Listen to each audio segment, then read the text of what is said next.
Welcome, ladies and gentlemen, back to the Spy Rehabilitation Program. Our second step on your journeys towards becoming better spy players is to learn the art of not playing spy. Before we get into that, though, however, we need to discuss all the class selection in Team Fortress 2 and each of their roles.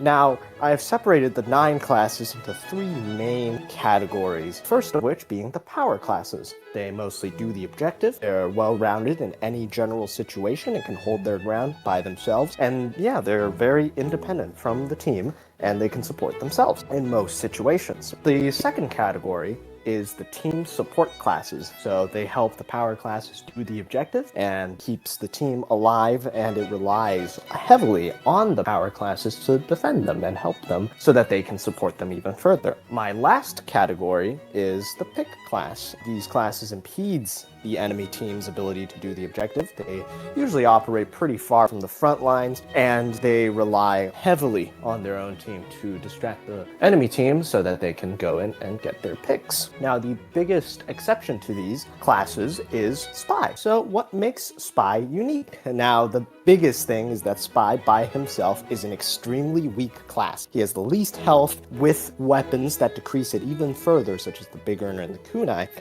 He has an alright revolver, but it can't compete against the damage output of, say, a minigun or a flamethrower. And he also has very inconsistent backstabs with his ping latency and hit registration for melee weapons in TF2 in general.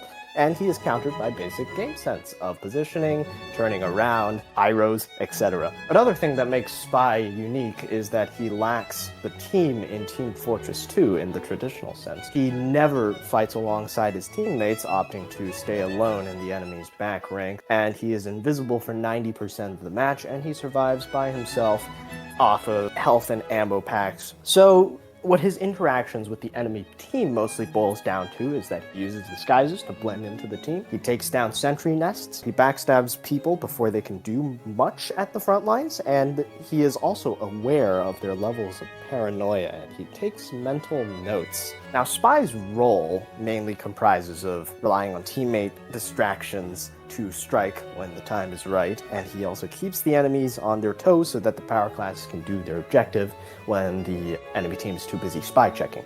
And he also makes enemies paranoid of your presence, keep them distracted on you so that they can't focus on the main point. Now, seeing all of this invigorating gameplay, there's bound to be some copycats. Now, Spy is a very popular class among newer players because they see cool montages on YouTube and they try to copy it, they think they can do it. And also, Spy has an interesting gameplay style, which is pretty unique in the first-person shooter scene, and people want to play the unique class in Team Fortress 2. In addition to that, newer players are also attracted to Spy just because he is a fancy Frenchman who wears a suit. Now, this leads to the problem of there being too many spies in a game of TF2. Now, before we get into the downsides, I'm going to mention the upsides of having multiple spies. Now, the first upside is that you can coordinate your picks, having one serve as a distraction while the other one goes in and backstab. Another benefit is to catch enemies off guard. Have, say, a heavy killed one of your spies, the second one can go in and backstab. However, the main drawback to this is that it requires communication through voice chat or party chat or whatever, team chat. And also you can only fool the enemy team once or twice before they catch on to your little tricks. So that obviously brings up the question, should we have class limits in TF2 for spies? My personal rule of thumb is to never have more than 2 spies at any given moment. It's not a strict rule, but it is one that I think spy mains should generally follow. And that's because stacking spies do not work in your team. Now, that is directed towards those people who say, I can do better than the other spy players that are currently in the lobby. Well, there are some drawbacks to multiple spies.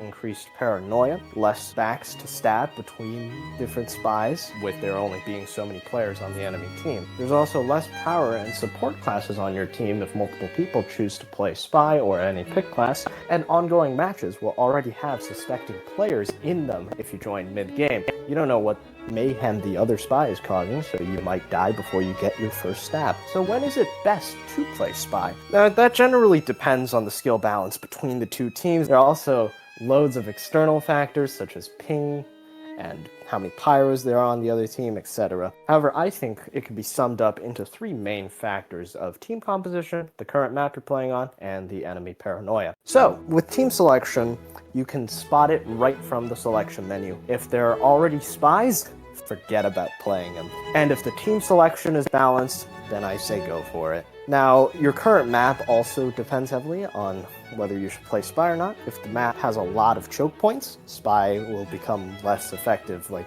on Gold Rush, for example. And if a map has a lot of flanks, Spy will obviously become more effective. And you can also utilize interesting map geometry, decloaking behind walls, well-placed ammo kits, etc., etc. Now, the third factor on when you should play Spy is on the enemy paranoia levels. If the enemy team is consistent of fresh installs, then go on in and backstab every single person you can find. However, it is horrible if the enemies know how to turn around too often or have general game sense. And if they have pyros constantly spy checking, then just forget about it. And if the enemy paranoia levels are high, then you'll get a slower frequency of kills from faster deaths or just failing backstabs in general. And now we return to the mental note-taking aspect of spies. As a good spy player, you should keep track of the enemy team composition, levels of paranoia for each player, and also health and cloak respawns on flanks after you just grabbed them, and the general heat of playing spy in a match, just general paranoia level. Now, the biggest drawback to all of this is that multiple spies make it extremely hard to keep track of all of this, because as you're playing your game, the other spy could be wreaking havoc in the enemy backlines. So what it essentially boils down to is that Spy is an extremely independent class.